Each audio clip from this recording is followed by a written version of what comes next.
ఇక్కడ పోటీ అని పిలిస్తే హెవీగా డాన్స్ చేసుకుని వచ్చా. పోటీ అంటే సంబుజ్జిలతో ఉండాలని ఇలా కాదు. మీరు కొలై దగ్గర ఆడోళ్ళు కొట్టుకున్నట్టు ఉంటుంది చండాలంగా మీతో మాటలు. ఏంటి మీరు పొట్ట తగ్గడానికి ఈ మధ్య బ్రౌన్ రైస్ వాడుతున్నారంట కదా? అవును, బ్రౌన్ రైస్ వాడుతున్నా. బ్రెయిన్ కూడా వాడితే బాగుంటది అప్పుడప్పుడు. మీకు ఒక విషయం సీరియస్ గా మాట్లాడుకుందాం. మీకేమైనా సారీ, మీరు ఎంత సీరియస్ గానే నాకు సిల్లిగా అనిపిస్తుంది, నేను మాట్లాడలేను అలాగా. మీ కష్టం పగవాడికి కూడా రాకూడదు గురువు. ఈ రోజు మా టార్గెట్ ఒకటే. లాస్ట్ టైం డ్రా అయ్యింది, ఇప్పుడు అట్లా మేము విత్ డ్రా చేసుకుందాం అనుకుంటున్నాం. పాదపూజ చేసుకోండి. నీ పాదపూజ ఆపుతావా? నీ పాదపూజ చేసి చేసి చేసి నా కాచు ఎలాగైపోయావు. ఎవరండి ఇది? ఎక్కడే? ఇక్కడ బ్లాక్ చీర కట్టుకుని కూర్చుంది. ఇక్కడ బ్లాక్ చీర నీకేం కనిపించిందా? లేదు, చూసావా? నీ భ్రమ, ఎవరో ఉన్నారో అనే ఫీలింగ్ లో బతుకుతున్నావు అంతే. ఏమే ఓ టీయు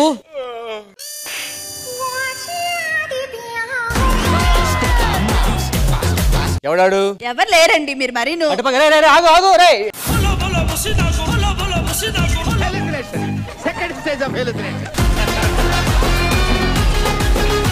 ఇంతమంది ఉన్నారు, ఏ రోజు ఎవడు నన్ను పార్టీకి పిలవలేదు. నువ్వు పిలిచావు చూడు, అది అందుకే నువ్వంటే నాకు ఇష్టం.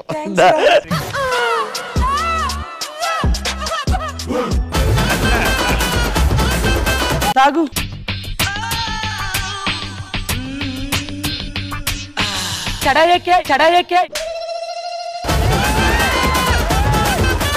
అట్లే కానీ నీకు ఇష్టమైన పాట ఏంటో పాడరా. గెలుపు తలుపులే తీసే. గెలుపు తలుపులు కాదురా, గెలుపు తలుపులే. అదేలే, నాకు కొంచెం తిరగదు. నీకు ఇష్టమైన సినిమా ఏంటో చెప్పు. Game changer. అంతలా సాగదీయకూడదురా. ఆహా, ఆడమందు పోయి మీరు కనిపించేసరికి ఎంత ఆనందం వేసేది తెలుసా అండి. హలో, ఇక్కడ ఉన్నాను నేను. ఇక్కడ నేను కూడా ఉన్నాను. మీరు లేడీ గెటప్లు కాదా? మీరు లేడీ గెటప్లు కాదా?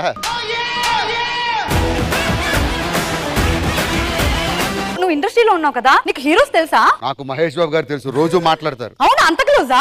ఏం మాట్లాడతారు? రూపాయలు 400 received. Thank you boss, thank you boss.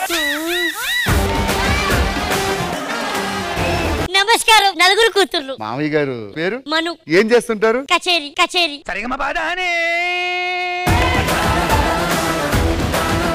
మా ఆవిడ నన్ను నలిపేసి నవిలేస్తుంది. అందుకే అక్కడ ఉండలేక ఎలాగన్నా పోవాలని గట్టిగా డిసైడ్ చేసుకున్నాను. అప్పుడు వచ్చిందండి నాకు ఐడియా.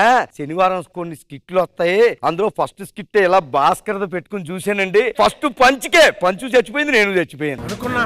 అడు తిరిగి నా మీదగా వస్తాడు అనుకున్నా.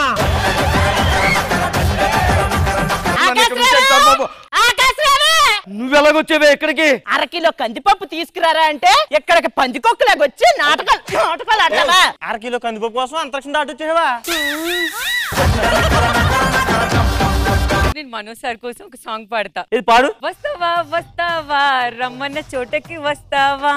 ఇస్తావా ఇస్తావా, ఇమ్మన్నవన్నీ ఇస్తావా. అది నా పిల్లలు సార్, పుట్టుకోగానే షాక్ పడుతుంది సార్. ఎందుకు అర్థం కావట్లేదు. నువ్వు కాలభైరవా, ఇది మిత్రబింద, వాళ్ళిద్దరు షేర్ ఖాన్స్. అంటే నా బాధలు షేర్ చేసుకుంటారా? వాడిని పట్టుకున్నా కూడా వస్తాను సార్ దీనికి. అవునా? వాడిని పట్టుకుంటే ఎందుకు షాక్ పడుతుంది? ఎందుకంటే వాడు కూడా కాలభైరవ కాబట్టి. వాడు కాలభైరవ ఏంట్రా? 400 సంవత్సరాల క్రితం నేను కదా. వీడు 300 సంవత్సరాలు పుట్టాడు. అంటే నా 400, ఆడు 300. మొత్తానికి నాకు 700. ఆయన కూడా 300 కలిపి 1000 రూపాయలు వస్తాయి. పక్కింట్లో పండ్ల చెట్లు పెట్టారంట. ఇంక మనకి ఫుల్ పండ్లు. పక్కింట్లో చెట్టు ఉంటే మనకెందుకు వస్తాయి పండ్లు? పక్క టీములు గెలిస్తే రాఘవ గారికి 10,000 రావట్లేదా? ఇది అంతే. జబర్దస్త్ కథనా కామెడీ షో ప్రతి శుక్రవారం మరియు శనివారం రాత్రి 9:30 మీ ఈటీవీలో.